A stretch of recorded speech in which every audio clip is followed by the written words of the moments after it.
In the vast stillness of the desert, where years stretch as far as the eye can see, hope can sometimes feel like a distant memory.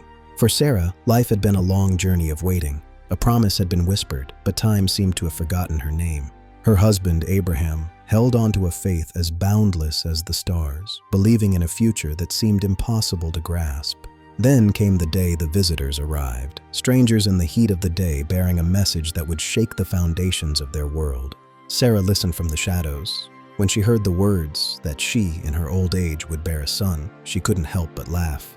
It wasn't a laugh of mockery, but of weary realism. How could life spring from a body that had long since said goodbye to youth? But the question echoed in the silence. Is anything too hard for the Lord? A challenge to the limits of human understanding. Days turned into months. The impossible began to take root. The laughter of doubt started to transform into the silence of awe. Against all odds, nature bowed to the divine promise. Life quickened where there had only been quiet resignation. And then, the cry of a child broke the stillness. Isaac. The name itself meant laughter. But this time, it was different. It was the laughter of pure, unadulterated joy. God had brought her laughter, and everyone who heard would laugh with her.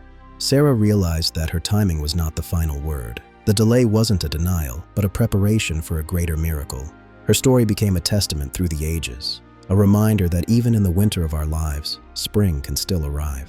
We all face our own barren seasons, dreams that seem dead, promises that feel forgotten. We often laugh in skepticism. But the God of Sarah is the same yesterday, today, and forever. He specializes in the impossible.